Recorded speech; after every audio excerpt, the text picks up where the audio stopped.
Manager with KPMG. Then we have Graham Cadle, who's the Council's Assistant Director for Finance and the Deputy Section 151 Officer. Mark Thompson, who's the Chief Accountant. And I think that's everybody online. If I just talk about or introduce the officers in the room. So Chair, to your right, you have Susan Parsonage, who's the Council's Chief Executive. Further down the table, Paul Oshin-Ellis, who's the Council's Governance and Risk Manager.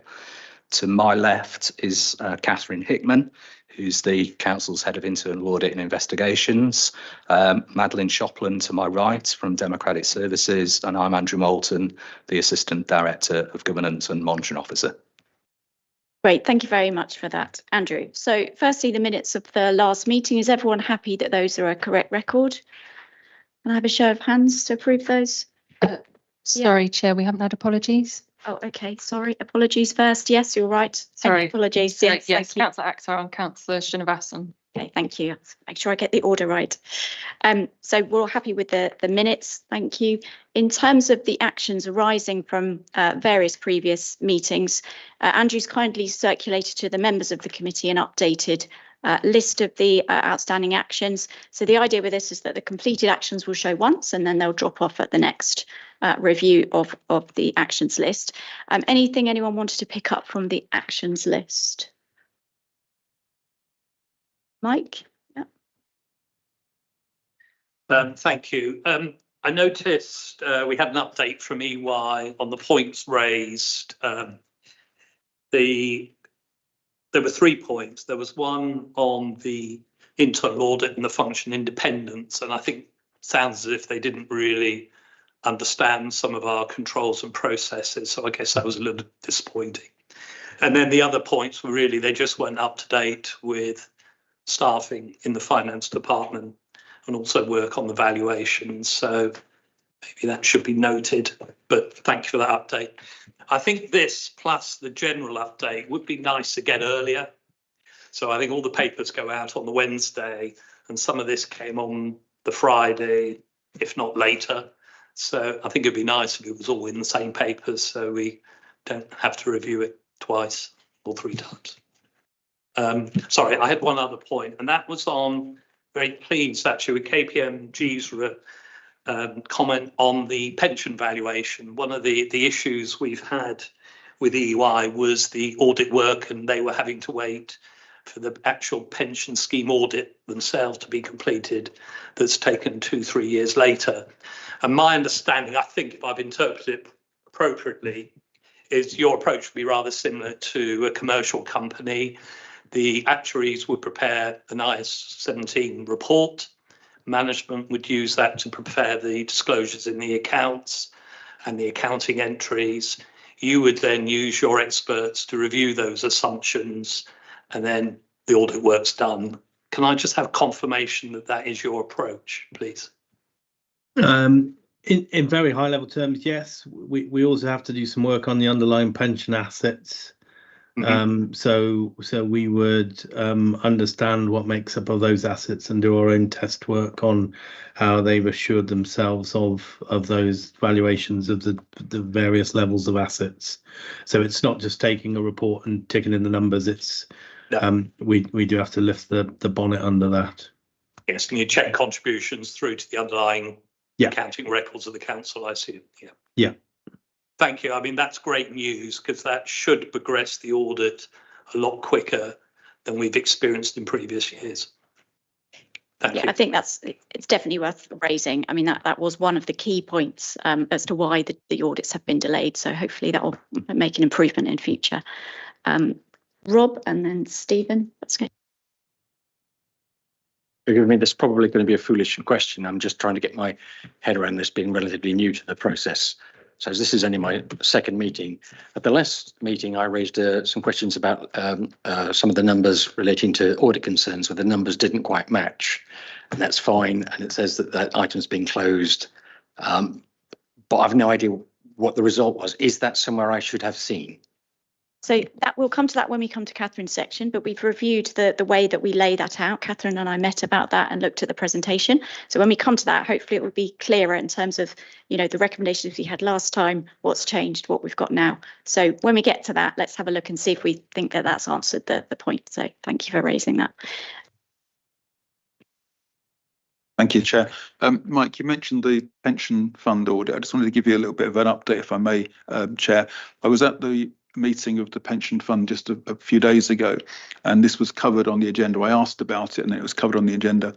They are following, because they have to come under the Royal Borough of Windsor and Maidenhead's audits, they can't publish separately. They are following the backstop arrangements and future programme that's been laid down by the government. I think it was in July, but I think it's in our agenda pack because we're going to follow very similar, I believe. However, what I wanted to mention was that the head of fund, because of our concerns, has offered to attend one of our meetings, should we wish to invite her, to give us an update and assurances and answer questions about things. So I just wanted to put it out there in terms of that offer has been made. I couldn't accept it, obviously, on behalf of the committee. It's a committee decision, but it may be something that if we wish to have her attend to give her an update and assurance as what they're doing, then that is available to us. Thank you. Thank you. Sandeep. I just had one point on the actions. I was expecting to see the EY disclaimed opinion, but I believe there's an update coming on EY more generally. Yep, I was just going to raise that next, actually. So in terms of the audit opinions of 21-22 and 22-23, we did have an update, quite a full update at the last meeting, and we have discussed it at great length in many meetings going back over the last year or so. At the last meeting, there were further delays expected because of the general election. But Graham, could you please give us a brief update of where we are now and what we expect to happen in the next few months? I can, thank you, Chair. So just to recap, so you remember the initial plans at the beginning of 2024 outlaid for a reset to catch up on a number of local authorities who were behind with audits.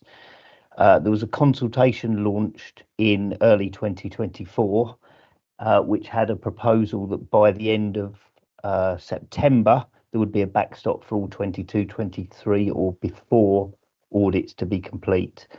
And it was at that point, you'll remember, that EY announced their plans to do no further work on our audits apart from the value for money work, which they brought here, and we're all done. There was then, I nearly said unfortunately, there was then an election, and what that meant, there was a delay to the process, and it was put on hold for the new government to come in and review and see whether that was still to go ahead. The new government are now in place, and they've confirmed their intention to go ahead with the same approach of setting backstop dates, but some slight revisions which took into account ours and others' responses to consultation. So that update is that the 30th of September backstop date for all audits up to 22-23 has now moved to the 13th of December. So we'll go through the same process with EY. We've only got audits for 21, 22 and 23 years outstanding. There's a number of authorities that are in a worse position and some that are in a better.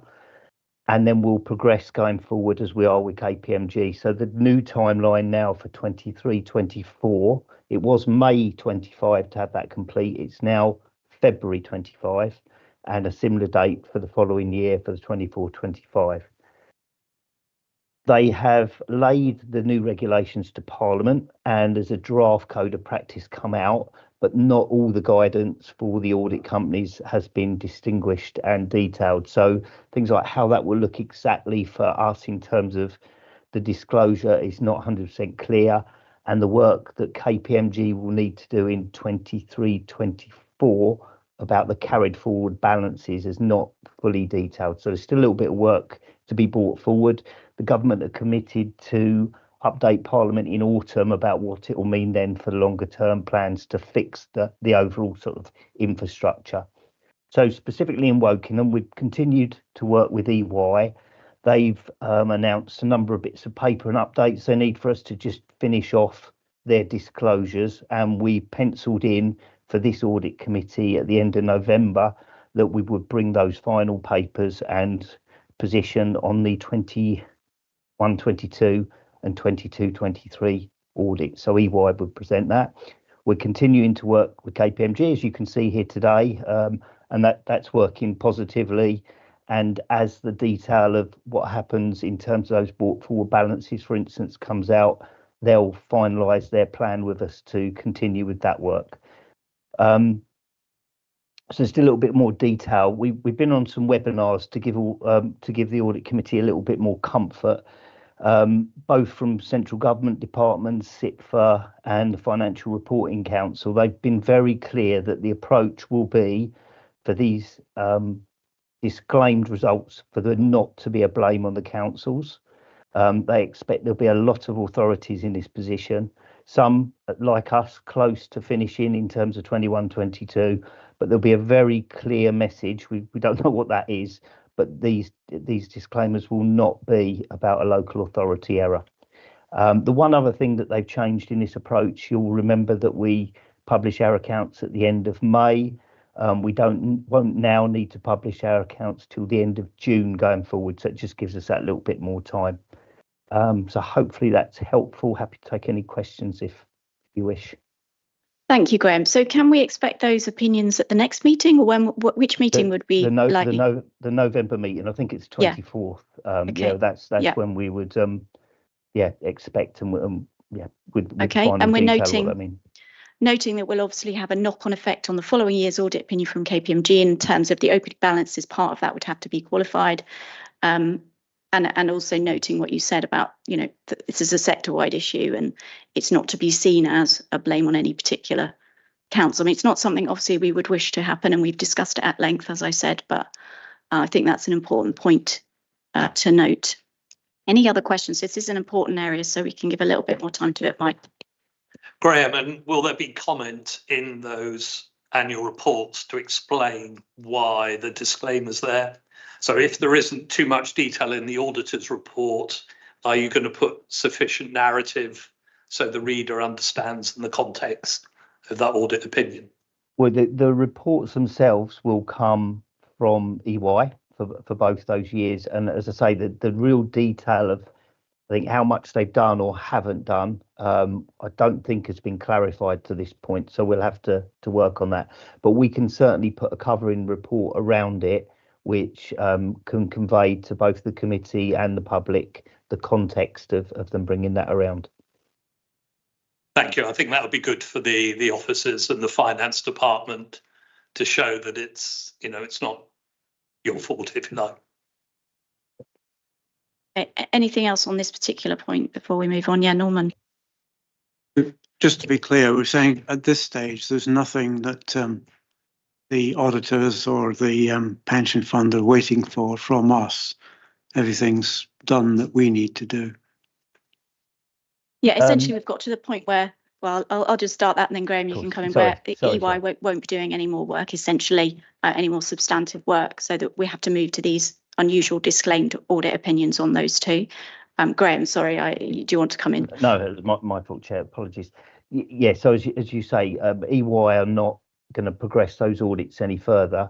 So the work they've done so far, which is very extensive on 21-22, and there was a report that came to this committee earlier in this year, which detailed where they got to, the assurances that they'd got to. In 22-23, they've only done the value for money report, which again has been to this committee, but they're not going to make any further progress other than they've asked for some letters from, including the chair of Audit Committee, to just give an assurance around their governance arrangements, and they will make their final opinion based on what they've got to date. No further work at this point. Okay, thank you, Graham. Okay, I'd like to move on to the main part of the meeting. Are there any declarations of interest before we carry on? Stephen? Thank you, Chair. I probably need to declare an interest in the risk, in the risk 14 and the corporate risk register, item 19 on our agenda as being a foster carer. Thank you. Are there any public or member questions? No? Okay, so the first substantive item on the agenda this evening is the value for money risk assessment. So as a few of us were saying earlier, remember that this is not an assessment of whether the council's operations do represent that value for money, but rather an opinion on the council's arrangements in order to do that. So if I hand over to KPMG to present this, please. Yes, thank you. So first of all, it's a draft risk assessment. It's draft because we have to wait for EY to do their previous risk assessments. And this is a kind of iterative document. So this is our view based on the risk assessment work we've done. And we will update this, and this will move into our annual audit report at the end of our work, which will summarise all our findings, both on the financial statements, but also our value for money. The kind of scope of work that we follow is set by the Audit Code of Practice, and it really makes us look at 3 different areas which are set out on page 2.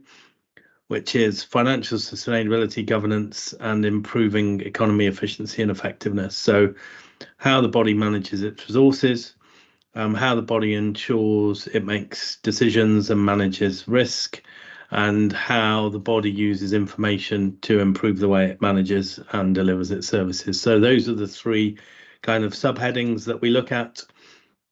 And Auditor's Guidance Note number 3, issued by the National Audit Office, sets out the scope of work for that and the kind of things we look at.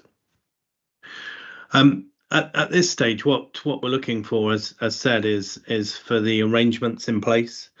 So we will look at all sorts of things, from talking to management, looking at internal audit reports, looking at regulatory reports, looking at processes, looking at previous reports, previous auditors' value for money assessments.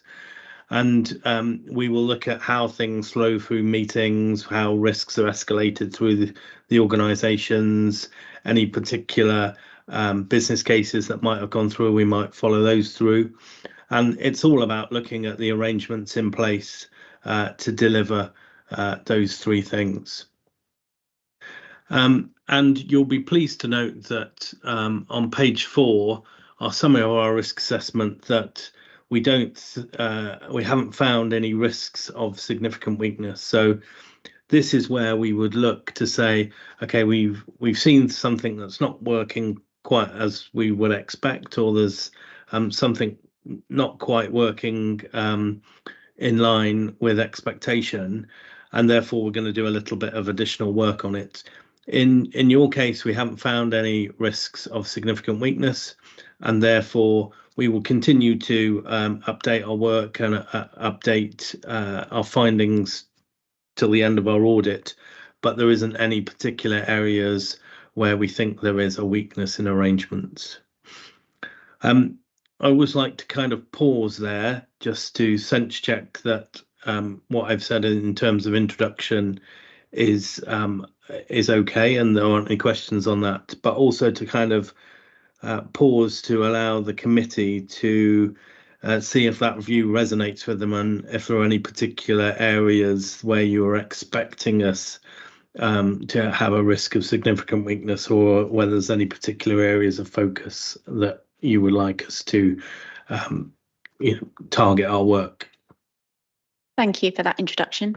I'll open it up to members. Stephen. Thank you, Chair, and thank you for your introduction to that. I understand that you're constrained by what's set down in terms of the terms of reference and stuff there, which is fine. I'm just wondering if there's a little bit of a disconnect potentially between what some of us as members might expect and also what members of the public, our residents, might expect by way of value for money, and how, if you ask them how they defined it and if you ask me how I defined it, there would be an element of actually, was what you paid the right amount, and did you overpay? So we're auditing process and we're auditing sort of the risks around it, but we're not actually assessing, it seems, whether we could have got what we bought for less money, and also was it fit for purpose, did it last, and all that kind of stuff. So I'm just wondering if there is an opportunity here, either for yourselves or for our own audit team. There's been a bit of noise, shall we say, residents on certain media platforms about stuff around road repairs, potholes, that sort of stuff.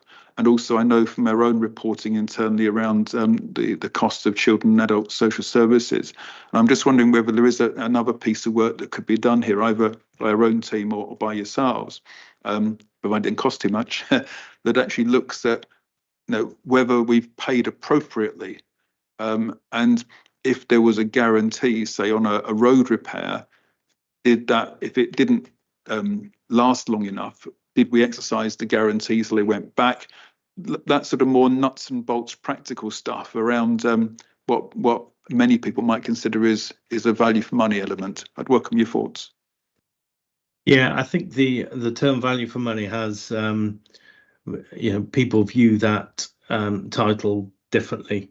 And I would agree that Joe Public thinks it's, have you got bang for your buck? Our scope is very much set by the Audit Code of Practice, and it's really looking for significant weaknesses and arrangements in place. So, the AGN sets out some definitions of significant weakness, also some examples of significant weaknesses. So, decision making that's unlawful that could lead to significant loss or exposure. So that is the kind of bar that we are looking for in terms of significant weakness in arrangements. If you obviously wanted to go down to the more what Joe Public would view as value for money, that would be additional work. It's not something we normally do, and maybe internal audit or other people can do that, or management might have their own way of benchmarking costs and value for money and procurement as well. Thank you. Graham, did you want to come in? Thank you, Chair. I was going to add to what Jonathan just said in terms of, to take the example of the road maintenance. That's a contract that was let and has been through a number of processes, competitive tendering. It's quite hard to judge benchmarking of costs at times because of the area, the quality of service, the type of service. So I think if there's some work required, we could do some of that or provide some of that through work that we will already done in our normal business.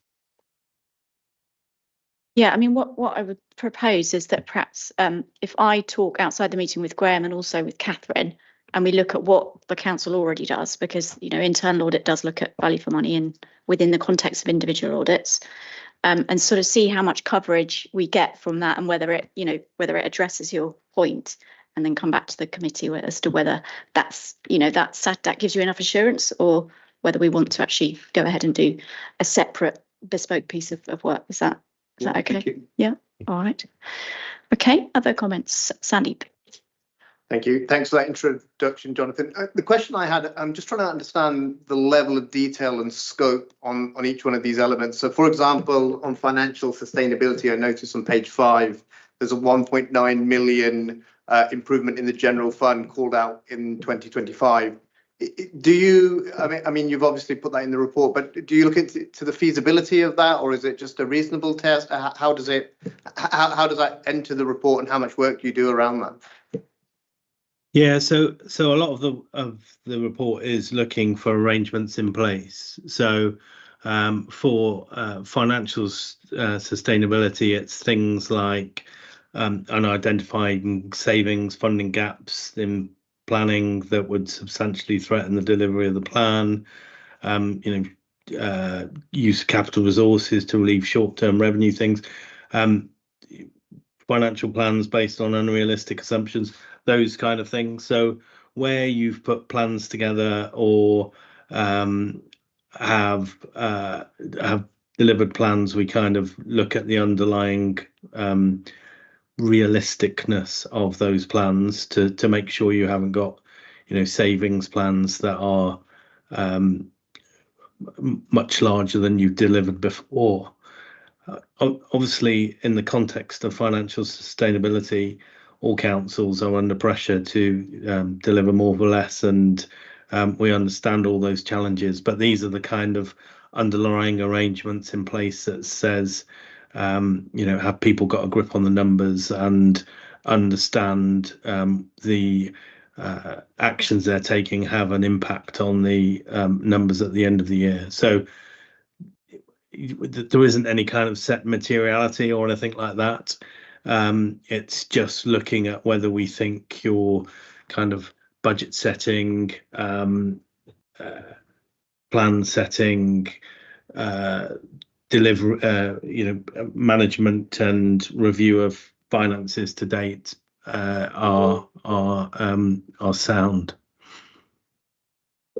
Okay, thank you. Any other comments from members? No? Okay, thank you very much for that.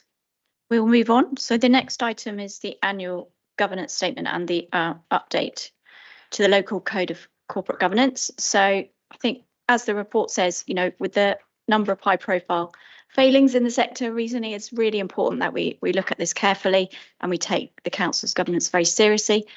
We don't want to be in a position where we're looking back in a few years' time at this meeting and saying everything's fine, and that if something were to happen in the future. So please do take this with the seriousness that it deserves.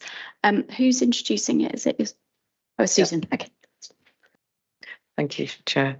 So in terms of the report, as the Chair has indicated, this is about you reviewing the annual governance statement prior to its approval, and really to see if you think that it's a fair evaluation. So we've concluded that we do have the internal controls. I mean, if you look at the summary of the report, that the review demonstrates that there's a sound system of control, and it's to flag with you that this is for the year 23-24, and it's really for you to consider the draft statement. I just wanted to draw your attention to some parts of the report in particular. So the report includes information on how we believe we meet the core principles of good governance, and that's in the SIPFA and SOLIS framework. So if I take you to that's on your page 41, so that draws out those core principles that are in that particular framework. And later on in the report, in Appendix 1, it gives you examples of actually how we think we meet those core principles.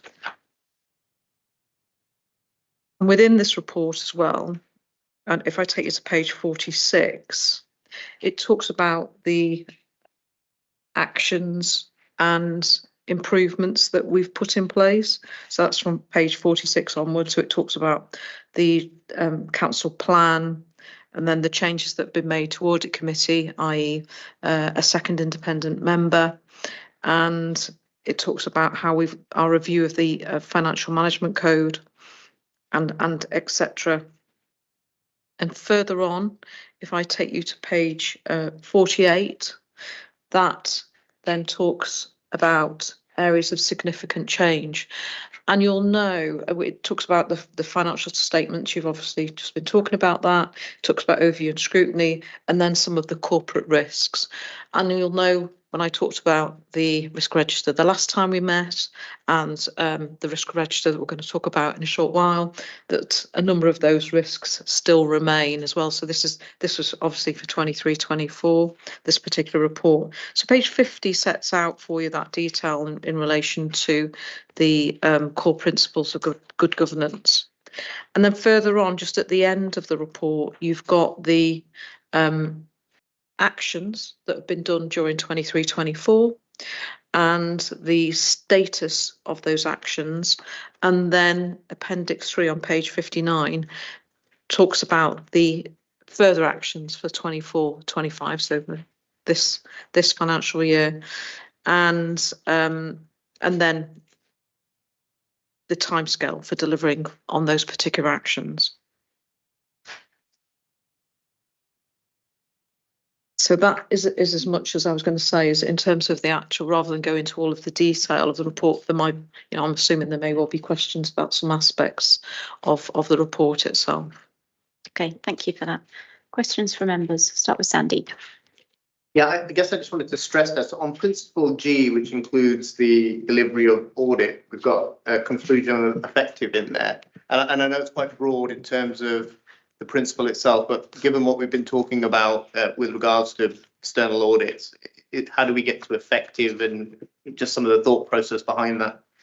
So in terms of audit, I think that, I mean, we've talked about internal, this is about internal controls as well. So I think I'm looking at the right, which page, which 57. 57.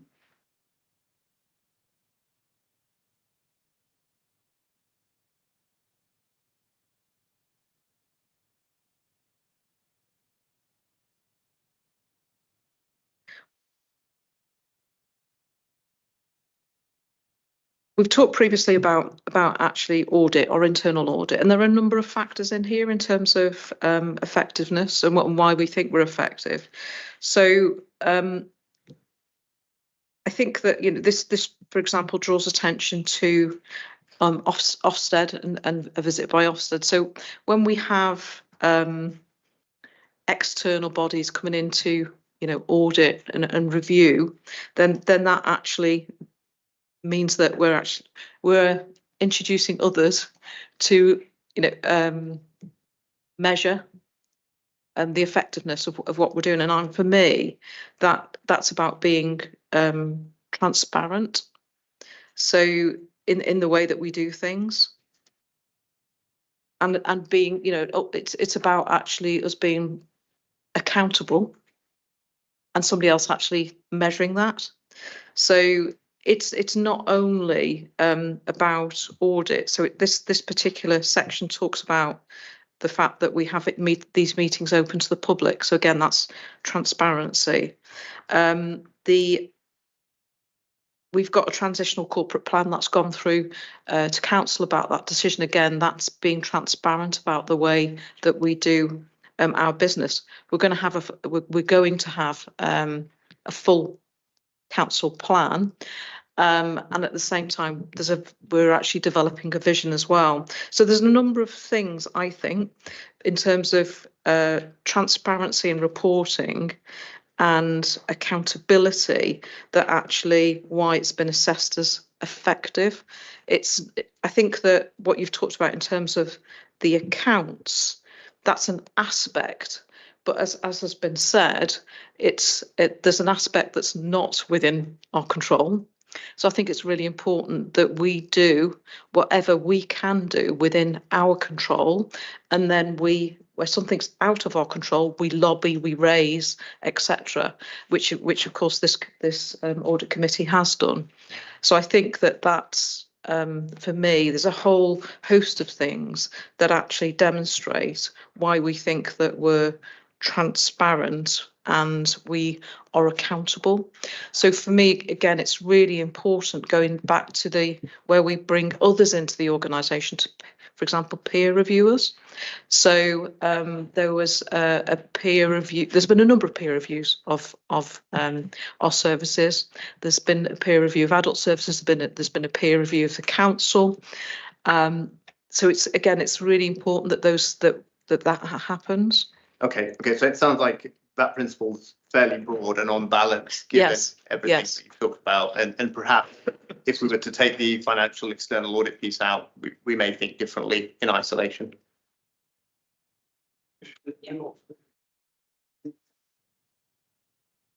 I was just gonna come to Mike first, if that's right. Then is that come to you? Yeah.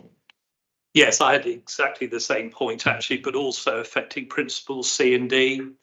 In principle C, we're saying we're general effective, but again, we mentioned that 2 of the year's accounts have not been finalised. And principle D says we're taking interventions necessary to optimise the achievement, well, we obviously haven't achieved signing those historic accounts. But based on the explanation, Susan, maybe we need to give a bit more explanation why, although we've got this issue with the accounts, it's not under necessarily the council's control and finance control. It's external. EY have not done any work for 9-10 months now. We have this backstop. So maybe if we gave a little bit more explanation that we don't think that's a significant factor in giving our rating, I think that would help. because I think it affects several of these principles. The fact of the way it's written at the moment, the account's not being signed. Thank you. Yeah, I mean, just to come back on that one, I think we could recommend that the assessment is generally effective for that point if we wanted to as a committee.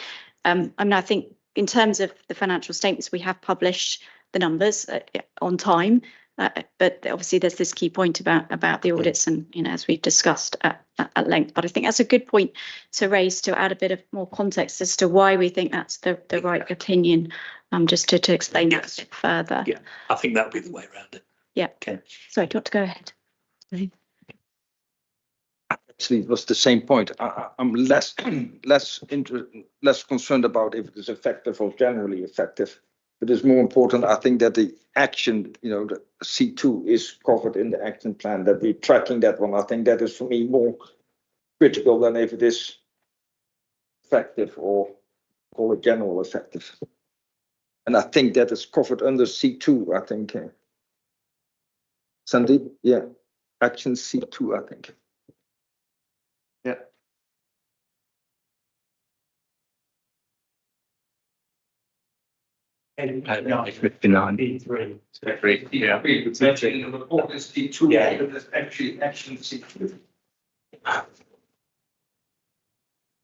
Okay, thank you. Any other points from members? Yes, Stephen. Thank you, Chair. Yeah, I mean, I'm pleased that you raised this, Sandeep. I had similar thinking about it, because if you look at effective and the definition description on just to bring attention to page 50, this is on, it does say to be effective, the council is meeting the good governance principle in all substantive respects. And that's quite a high bar. And it just feels a little bit odd that we can't produce an audit report and yet we're still achieving a gold star. And I know the reasons, we've talked about that at numerous meetings now. But I also have to reflect on it and consider that when we had a meeting, I can't quite remember which one, but Graham might recall, we were trying to push EY to maybe finish, and there was some outstanding bits and pieces that the council hadn't provided at that time. And I know the pension fund was a major component, but it wasn't the only component. So I'm going to be a bit contentious. I would like to move that we do change the rating on this and recommend it to move to generally effective, and I'll let the committee decide whether they support that view or want to vote for it to be effective. Thank you. Do we have a seconder for that proposal to move it to generally effective? Anyone want to second that? Okay, all right. So can I see a show of hands for those who want to vote in favour of that becoming generally effective? Okay, so that's 2, and those against? Okay, and those abstaining? Okay, so that was 2 each, wasn't it? So that's chair's action in that case. And I did vote for it not to be changed, but I do understand and appreciate the points, and I think we need that extra explanation in the report to support that. That's a good challenge. Thank you. Any other comments? Yes, Norman and then Rob. Sounds a bit more specific, I guess, than we've been talking. Top of page 56, identified health and safety as an area for further focus. Just wonder what's prompted that and what's going on in that area. Yes.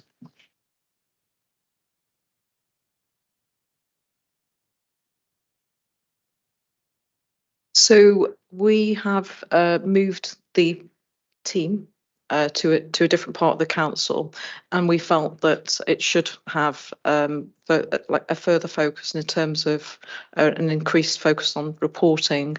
So there wasn't a particular thought that there was a failure behind it, but we felt that it actually does require some further focus. So that's why we put it there.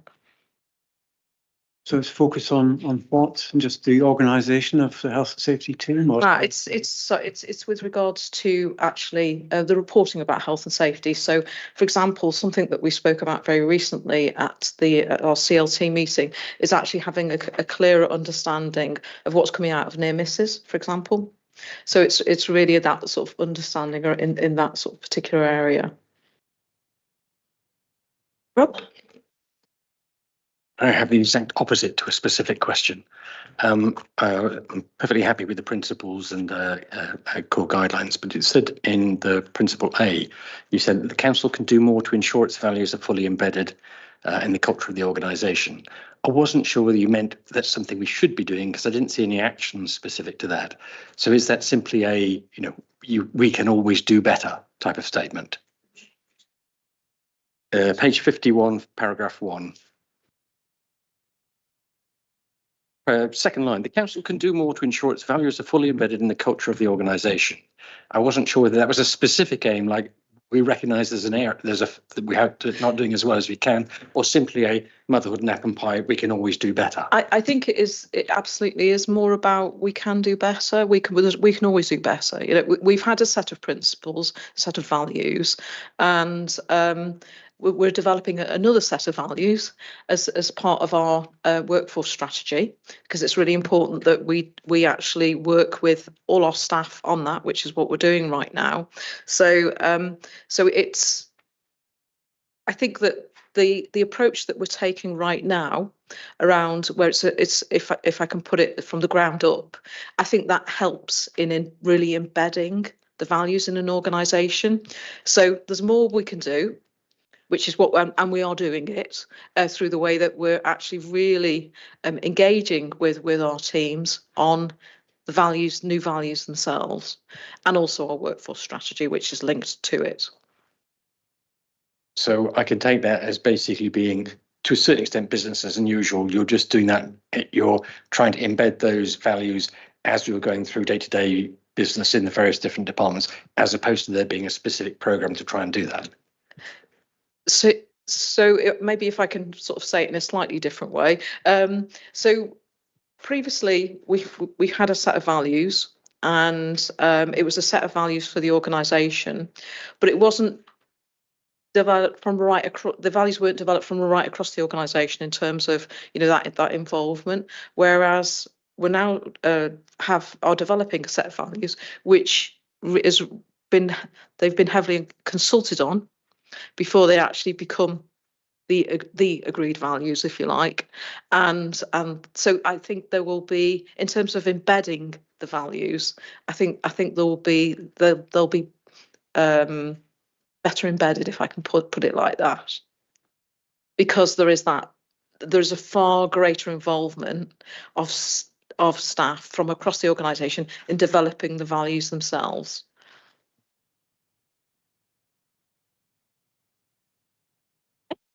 Did you want to? Yeah. Sorry, Yeah. From a practical point of view, in terms of the actions, E1, in terms of the people strategy implementation, will cover that off in terms of the values. So that'll be tracked through that action. So if you look at the actions in the appendix 2, action E1 on workforce, deliver and implement Woking Borough Council people strategy, on page 59.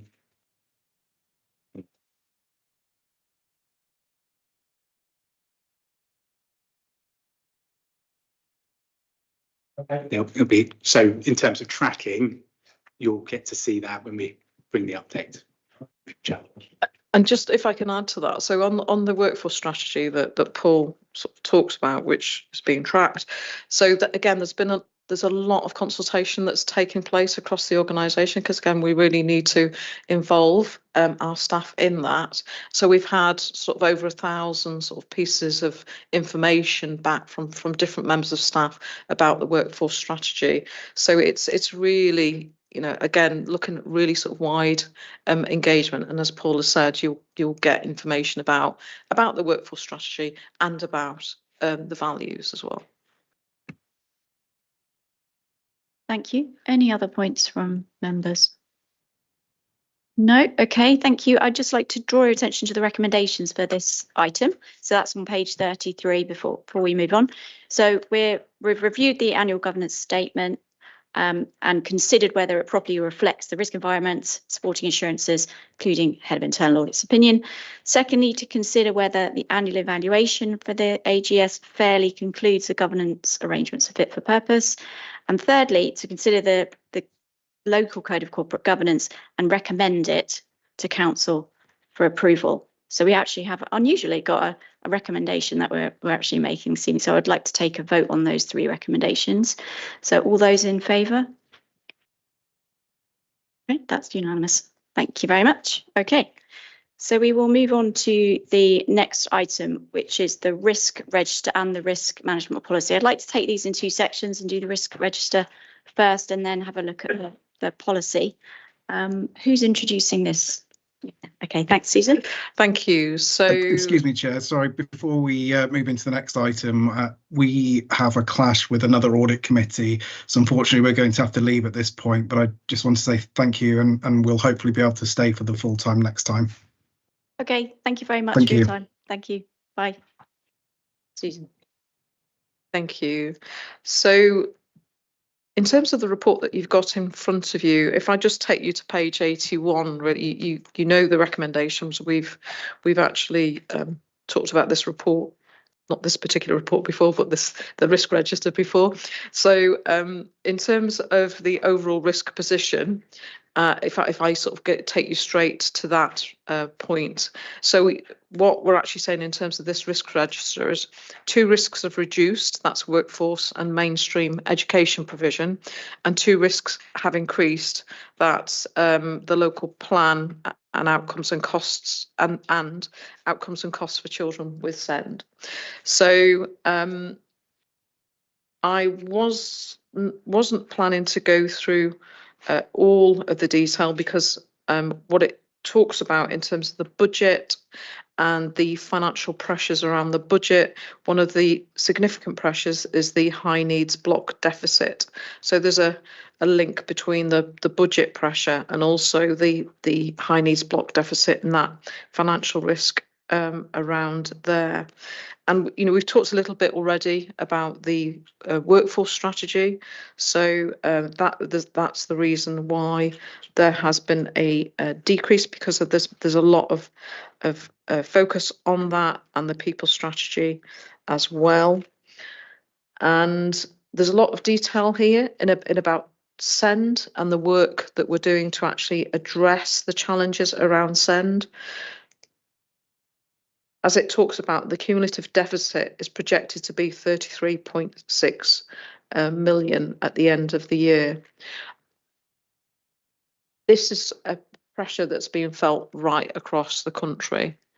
And I was at a meeting earlier on today with the Chief Inspector of Ofsted with other local authorities, and this was something that we talked about in terms of pressures, and it comes out through other meetings that I attend. So, for example, there's something called we talked about Solace. I attend meetings that Solace have, and again, very recently, it was this was a really key discussion point around the challenges that councils have with around SEND and the financial challenges in particular.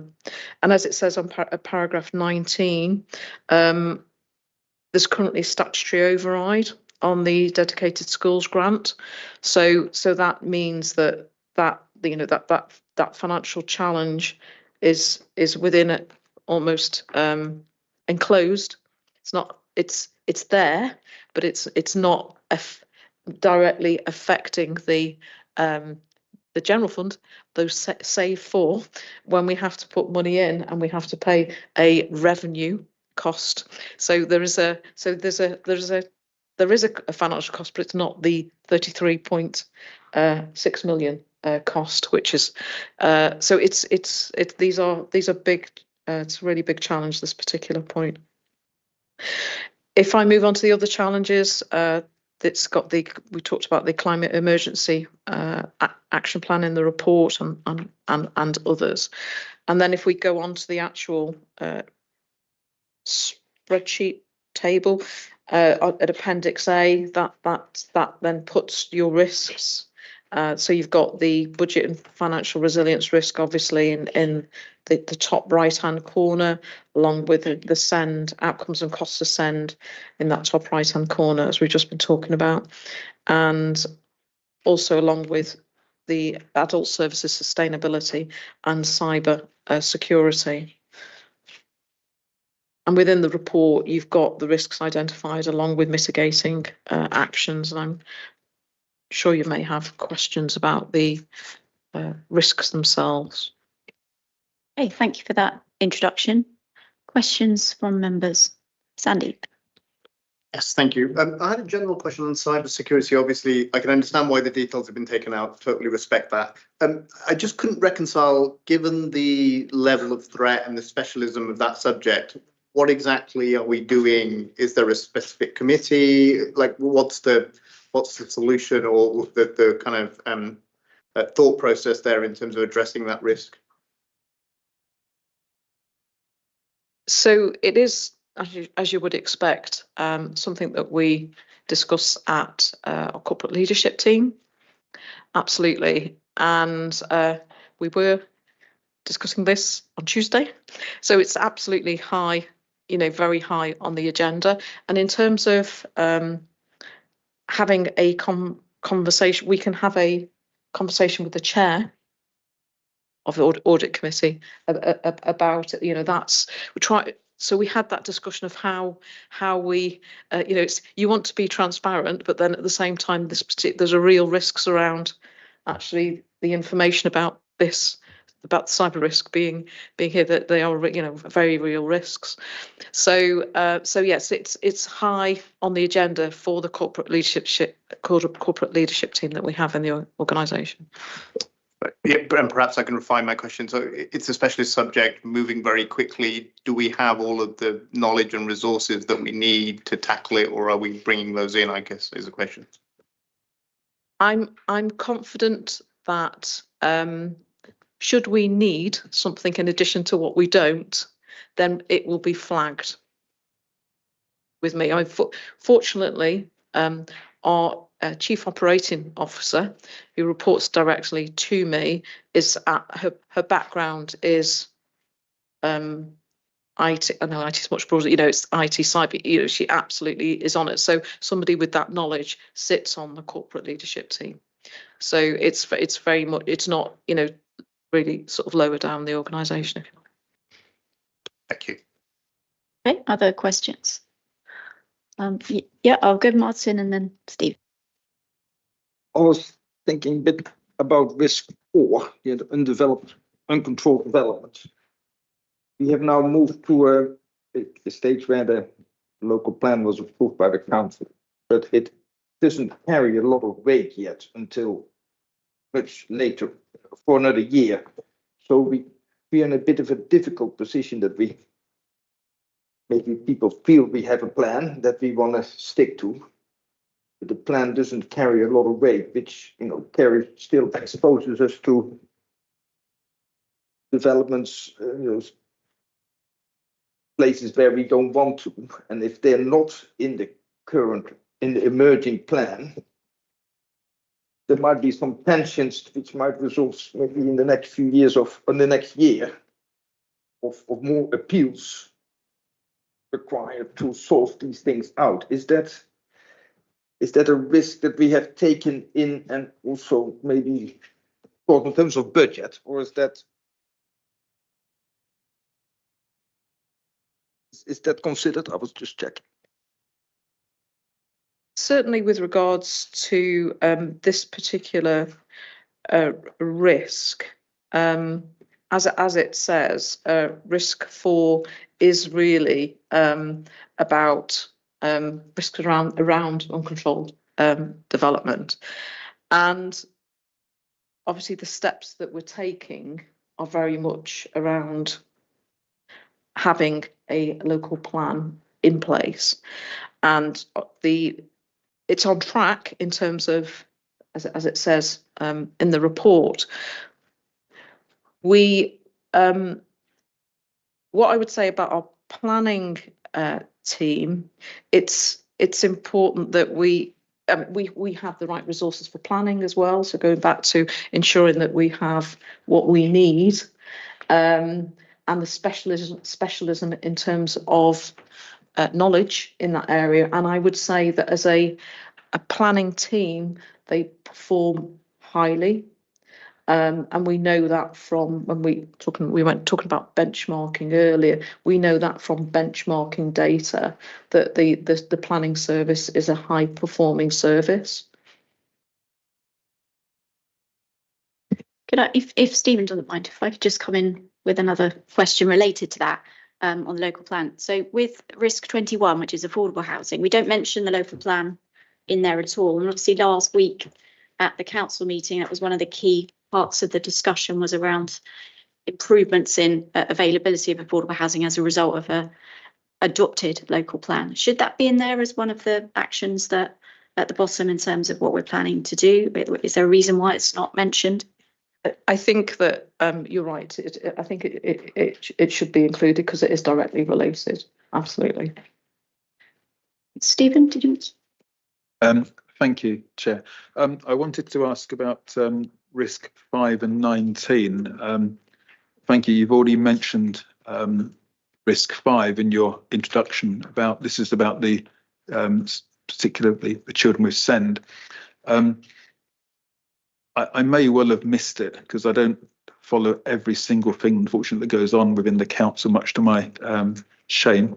But I was surprised when I saw this about the delays to the two new free schools, because we were celebrating that and the award not that long ago, and seeing this as a really good thing, which it is. I just felt that these mitigations, we know there's a pressure on the system, and 2 of our mitigations in the list have now been a bit delayed. It says we don't maybe know how long they'll be delayed for. But I know that this really matters to a number of families and children within the borough.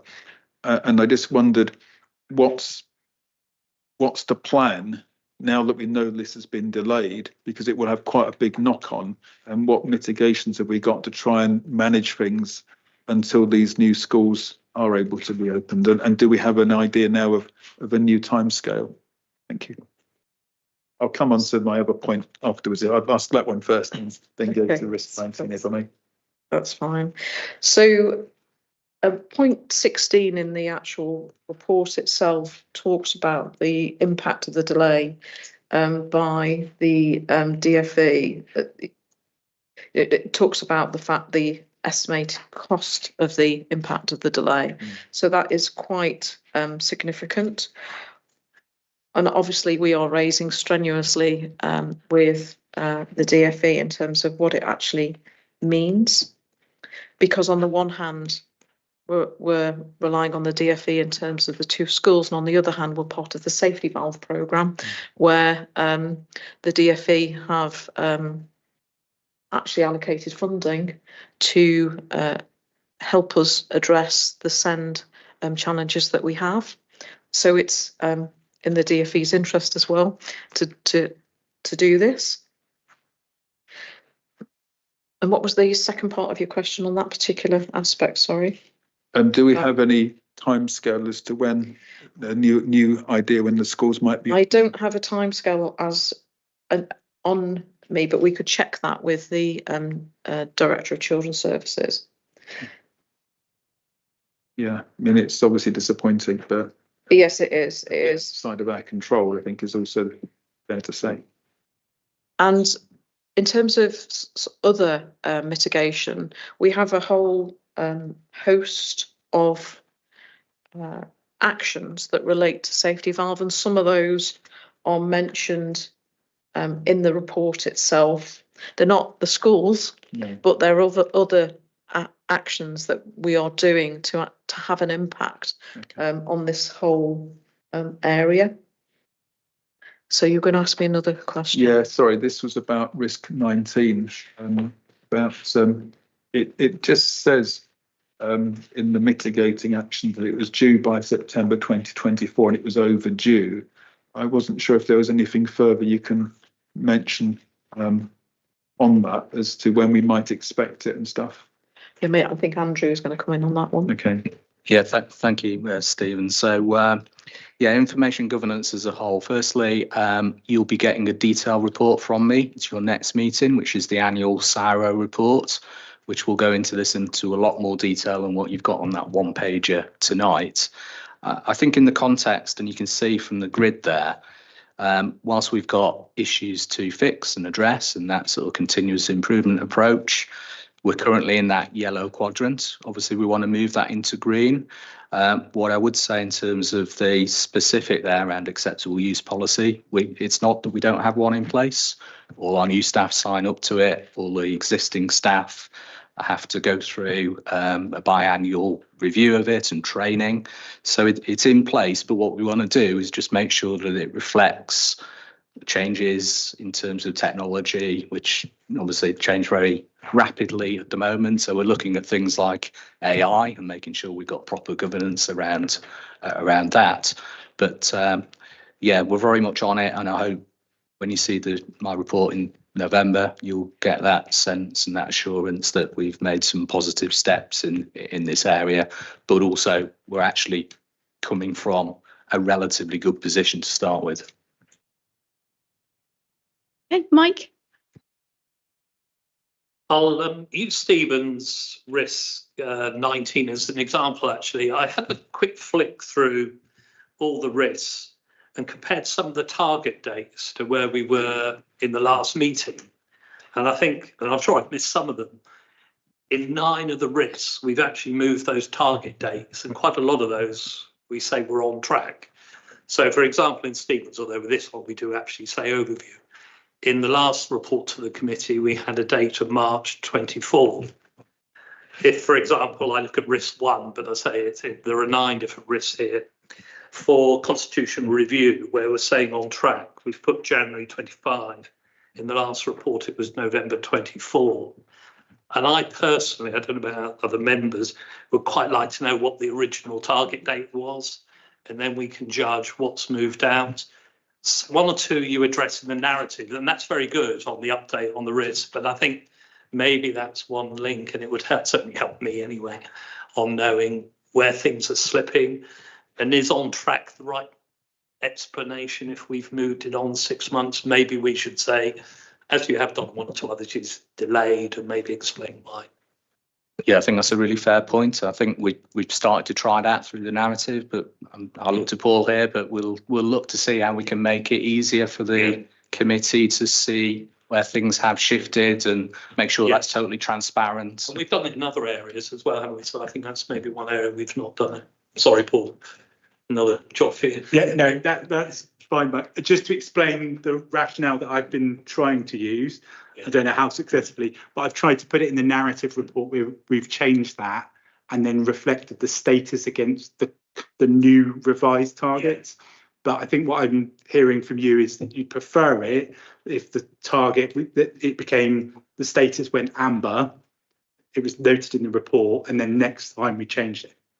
Yeah, but also to know what the original target date was. And then we can see how priorities have changed. Of the council, things like that. Sure. There might be perfectly good valid reasons, but at least it's on my radar. Okay, that's a good point. I mean, I think the counter to that is not making it too complicated, because I think the presentation is very clear, but I think we all agree that's a really good point. Important. Yeah, absolutely. Yeah, thank you. I just had a couple of quite quick ones. On the Procurement Act implementation, I'm sure this is just a timing thing, but that's been delayed now until February, so that will have to be updated, but a bit more time to sort that one out. The other point I had was on the unaccompanied asylum-seeking children, so page 104. So this is one where the gap between where we currently are and what the target is fairly big. So where we currently in amber and the target is green. So would you be able to say a bit more about what we're doing to try and reduce that gap, whether we actually are able to do that by March, which is what it's sort of suggesting, and what one of the mitigating actions is this project to maximise culturally suitable in-house fostering. There seem to be some delays. Is there any more information on how that risk is being managed?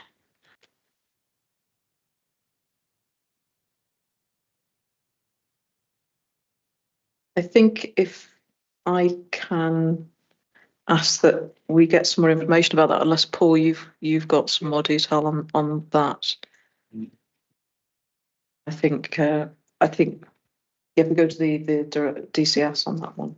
Yeah, okay, that's absolutely fine. Any other points on the risk register itself? Okay, if we can move to the policy then.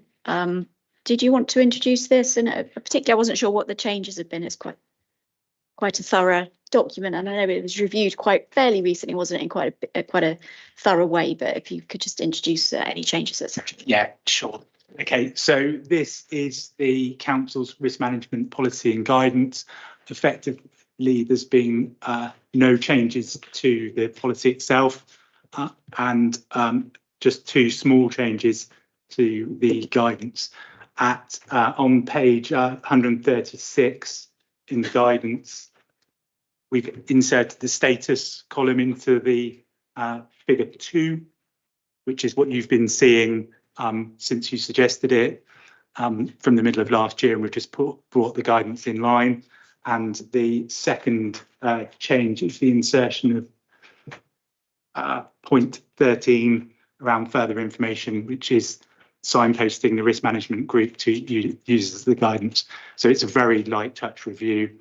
We've reviewed it against the Treasury Orange Book, which is the best practice for public sector risk management, and we've also had our advisors review the policy and guidance and not make any suggestions for improvement. So it's a very light touch review as part of our normal annual review process. Okay, thank you very much. Any comments from members or questions on the policy? Mike? Really minor. On 118 internal audit, I wonder whether there should be reference that Catherine comes to attend these meetings and presents to us every quarter to the Audit Committee. As a general point, I did wonder, we've got the policy. I'm not sure, do we as an Audit Committee really need to see all the guidance and all the sections as well? There seemed to be yet another set of 20 pages for us to read, but that's a personal opinion. If we're reviewing the policy anyway. Yeah, we are reviewing and recommending the policy as a document rather than all the guidance, but yeah, fair point. It's a lot to get through. Are you happy with that point, just to amend that point on the internal audit point? Yeah, Catherine. Oh, Catherine. Catherine is, yes. Yes, Catherine's happy as well. Yeah, just to change that part. Okay. Anything else on the policy? Okay, can I see a show of hands? Oh, sorry, Martin, yeah. It's about pedantic, but risk owner. We have 2 owners per risk. Yeah, is that is the way we are structured? It because ideally you would have 1 owner per risk. That doesn't work. And is that fair enough? Yeah. So to just explain the ownership, we have the exec lead member from the political side, and then we have the director or chief executive on the officer side. So it's to enable, it's a joint ownership between those 2 parts working together. So one's an exec lead who's politically responsible for it, and then there's a director or officer who's responsible for it. So that's why we've got to reflect the nature of our arrangements. Anything else?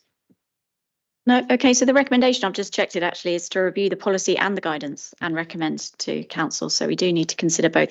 I'll check back with the terms of reference of the committee as well, just to see what it says in there. But for now, we're going to be reviewing and recommending both. Can I see a show of hands from voting members of all those in favour of recommending the policy? Yep, thank you very much. Okay, thank you for that, Paul. So the next item is internal audit. So I'll pass over to Catherine to introduce this. Thank you, Chair. So item 20 is a Q1 progress report for the Internal Audit and Investigation Service. So this sets out the work of the service in the first 3 months of the financial year. And generally, during the first quarter, a time spent completing audits from the 23-24 financial year, but also commencing new audits. So there are a number of items there listed as work in progress. At Appendix A1, the table you'll be familiar with. This shows the position of work against the audit plan. So that's on pages 160 to 163. The table itemises the audits that have been finalised, those are at draft report stage, work in progress, and those not yet started. Since the report was prepared, there have been some updates. So in terms of the 23-24 debtors audit that was completed in 24-25, this was finalised and is now moved to a category 2 overall audit opinion. It was previously category 3. And high risk or risks have now been superseded or have moved down to medium status. So I'll be reporting that in the quarter 2 progress report, and then I will be removing those risks from the table summarising the high risks on pages 152 to 154. So you've seen the loop of the risks being implemented and addressed as we expected. There's also a number of schools that have moved from work in progress to draft and final stage since the report was produced. And again, I'll update Audit Committee on this and other audits in quarter 2. Pages 152 to 154, this lists all the high risk concerns that have been identified from audit work. And we follow up these regularly by the target date to ensure countermeasures are being applied as have been agreed. And where original target dates have been extended, we've now got the extended target date in there and also the reason for the extension to give some extra information to Audit Committee. I'd just mention as well Councillor Comer's comment about the table previously that was a little bit confusing. So I have met with the chair of the Audit Committee after that meeting, and on pages 150 to 151, we've attempted to sort of make things a little bit more understandable. So page 150 shows all the high risk concerns since 21-22 to 23-24. And then sets out those that have been completed, followed up and verified, those that are due and progressing, those not yet due, and those superseded by the next audit. And then we've reflected that in a pie chart as well, which I hope makes it a little bit more helpful. And then on page 151, this shows the change between the previous Audit Committee, so quarter 4, 23-24, and quarter 1, 24-25 in terms of movements of high risk concerns and what's happened with those. So I hope that helps a little bit. Okay. Just moving on again, in terms of work finalised during quarter 1, there are no audits that have attracted lower than the category 2 audit opinion. So the report is coming to Audit Committee this evening to review and scrutinise, and I'm happy to answer any questions. Thank you, Catherine. Any questions from members? Mike? Just really for the purposes of the full committee, earlier on we did talk about of the high risk concerns, 10 have been extended out of 22 raised in the last 3 years. That's quite a high percentage, not far off 50%. So I'd like to make sure that the execs are giving it the attention they should. Perhaps you could comment there.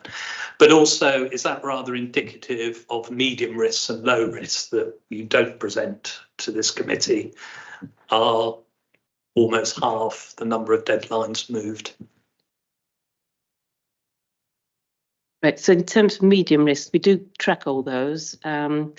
We don't follow up in the same way as high risks because obviously we've only got a certain amount of resource in the audit team, but we will pick the medium risks up as part of the next audit review and track, the movements. So at that point, a medium might become a high and then comes through the process that way. I would just say in the past 3 years, there have been 151 medium risk concerns. So to be able, it would be quite an industry just to keep on track of those all the time. But as I say, we do pick up through the next audits that come along. So when you do the re-audit 3 years later or whatever, do you find a lot of those risks still there, or most of them have been dealt with if you're not monitoring them on a quarterly basis. I'd need to go back to the tracker and get that information extracted. I suppose what I'm trying to find out is this endemic that the target dates are all being missed. We've got the analysis of high risk, where 10 out of 22 are missing their deadlines. Is that endemic of all the points you raised to the various departments? Yeah, I mean, we wouldn't pick up every single medium risk because that really lies with management to pick those up as part of their management processes. So, yeah, I'd have to go back and pull out the tracker for that further information. Okay, thanks. I just wanted to pick up one point about the oldest high risk recommendation, which goes back to 21-22, which is this issue of financial reconciliations. The target date for that one is now 30th of September, so in 5 days. Can we have some confirmation that's either done now, perhaps from Graham or from yourself, Catherine, or that by the next committee it will be completed? And if Graham, if you can comment on that one. So this is page 154 of the pack. Yeah, I can. Yes, thank you, Chair. So the plan we have obviously for that work is for the year end, and we haven't done our detailed annual plan for that work as yet. So naturally, we will have that in place before the next meeting. I can't confirm honestly that it will be done by the end of the week, but we will have it for the next meeting. Happy to bring that back. And that will align with our overall closing timeline that we will have in place by that point.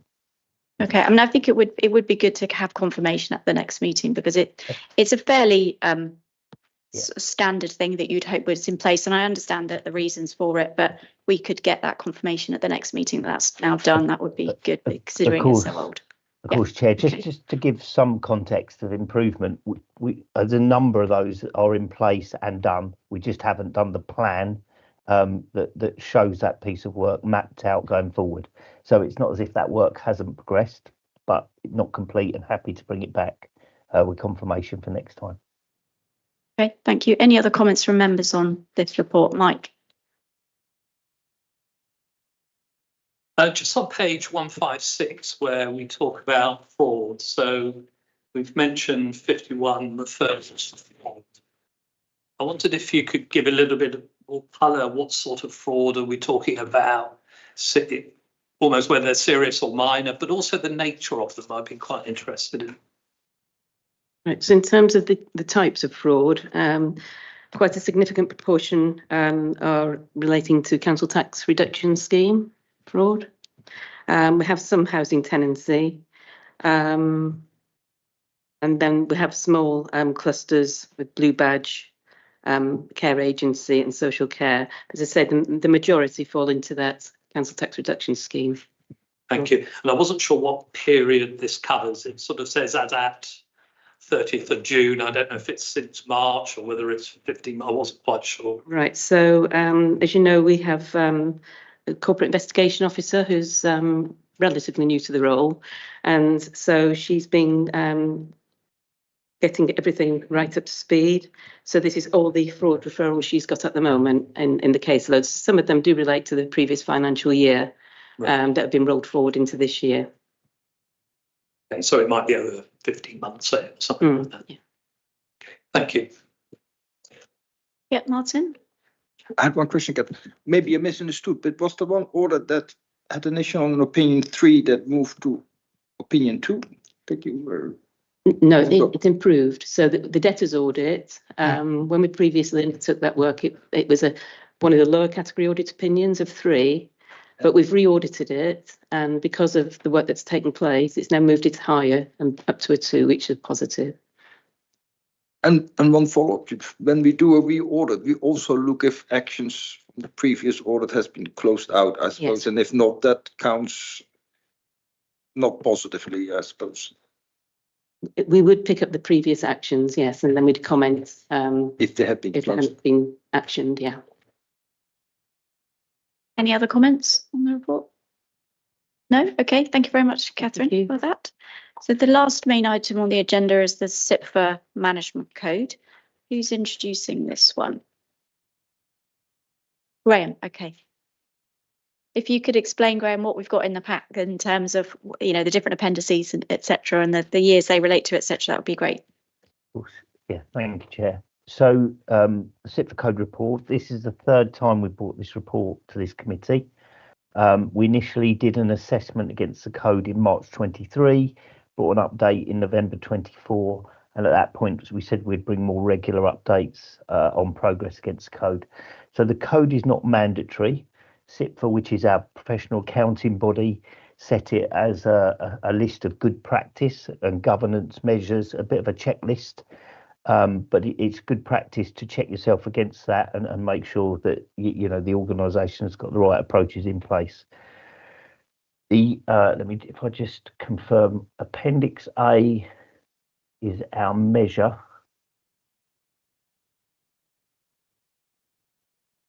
Appendix B.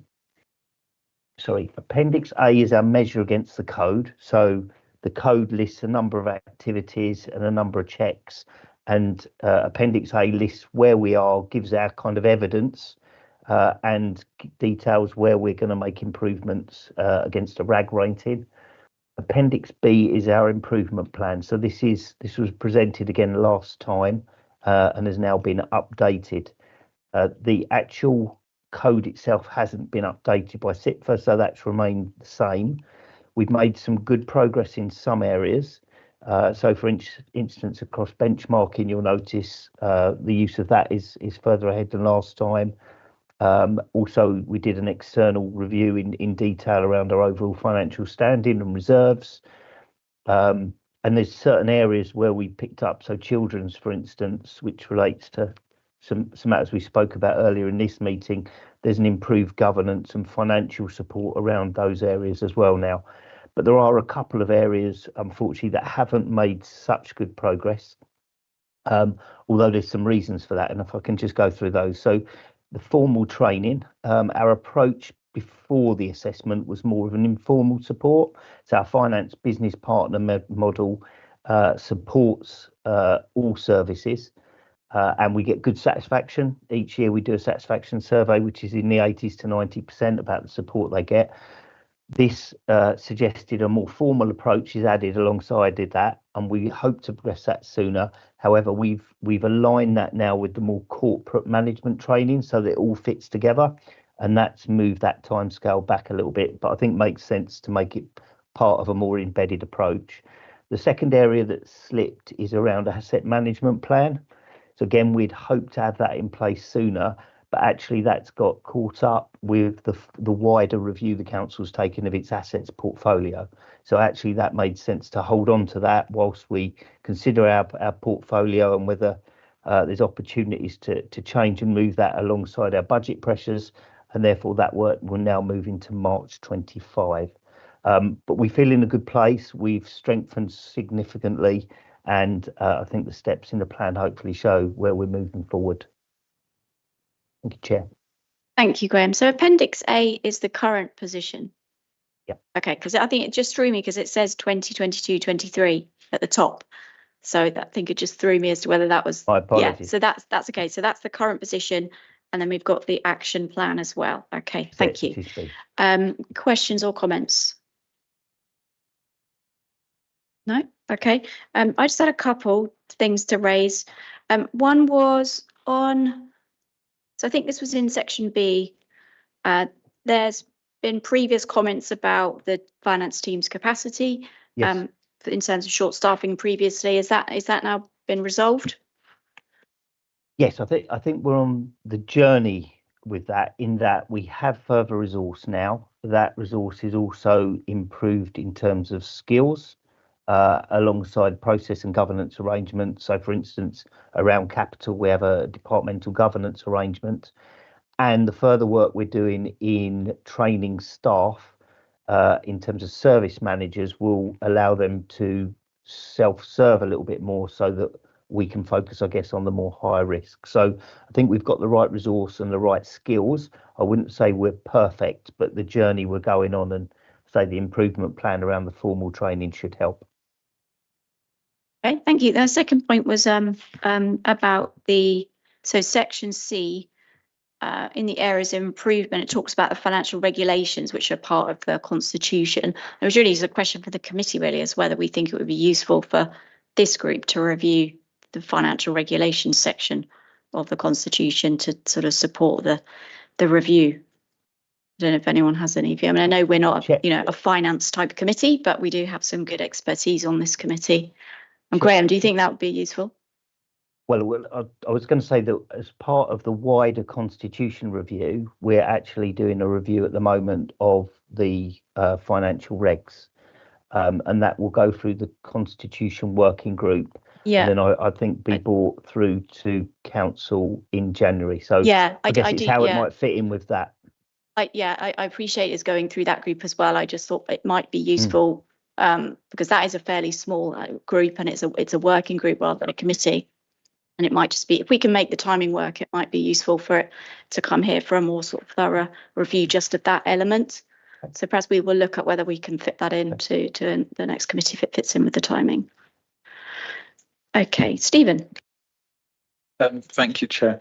I just had an observation on references 2 and 5 on pages 192 and 194.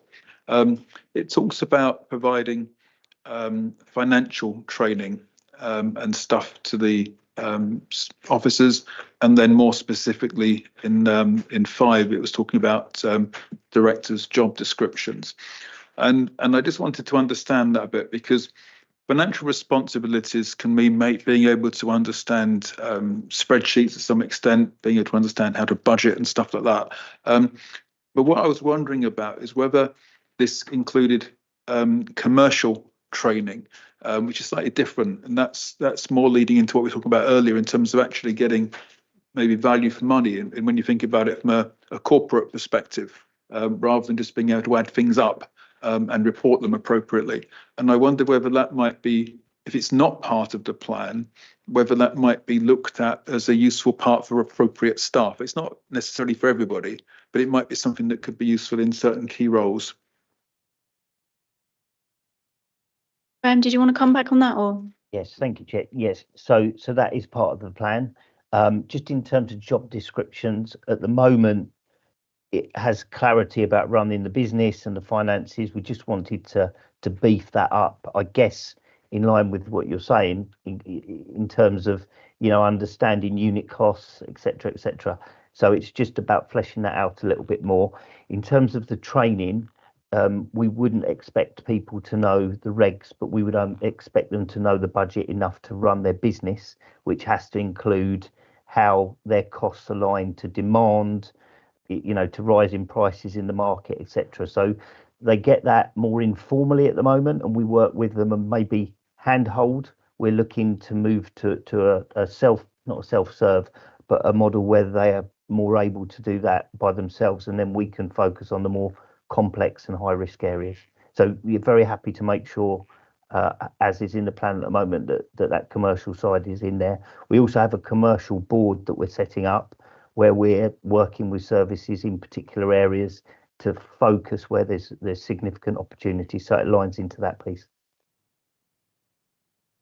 Thank you. Any other comments on this item? No? Okay, thank you very much, Graham. So that leaves us with the forward plan. Any comments on the forward plan? So this is page 199. Stephen? Thank you, Chair. Members may recall at the full council meeting last week, I spoke about the paper on home to school transport appeals and was asking for some reviews to take place in terms of process, policy and the outcomes following the change. And I did ask if that might be looked at by this committee. And quite rightly, I suppose, the exec member, when she responded, said that that was a matter for the audit committee, which I was on. So I just wondered if we could add that in to the list of forward programmes. There's no point in looking at it in the next few months. We need this so it's looking at a review after about a year, I believe. So we need to get it settled in. But I wondered if the audit team could actually look at that when at an appropriate time, in about a year or so's time, to review the first 12 months is what I'm trying to say. You mean in terms of an internal audit? internal audit in terms of looking at whether the policy is okay, whether the process is working and we're achieving our objectives, and also whether the outcomes are appropriate against policy and so on. So we could have a bit of a deep dive on that, because it was a fairly fundamental change that was voted through in terms of removing members from that process to give it over to officers. And I just think that we should ensure that we've got it right, and also that officers are properly supported. If there are things that need to be done or amended further, that we've got a mechanism to highlight that and draw it to our attention so we can review it and not just walk away from it as it is. Catherine, is that something you can consider in terms of putting into the plan? Yeah, okay, thank you. So in terms of forward plan, we may be able to put something in about the financial regulations depending on the timing. And I think we probably need to put the assurance mapping back in, don't we? Because we did look at that. February, was it? I can't remember, but I know we had an action, Paul and myself, to go away and look at that. So that perhaps we'll come back to the February meeting if we can work on that one. Anything else on the forward plan? Rob. Just curious, the Audit Committee effectiveness review, what does that consist of? What does that comprise? So that's us looking at ourselves and saying, are we doing a good job? We're looking at ourselves. Yes. Okay, always a good plan. No, it's you know, it's a good practice thing to do. It's not just to be complacent and to say, well, what are the areas that we can improve on? And actually, you know, if you look back over the last few years, we have made improvements, such as the independent members, the meetings Catherine and I have. You know, there's various things that we have that have come out of those reviews. So I get the point about self-review, but it has resulted in some good improvements. So that's what that one is. Any other points on the forward plan? Okay, that's the end of the meeting in that case. Thank you everyone for your time this evening. Thank you.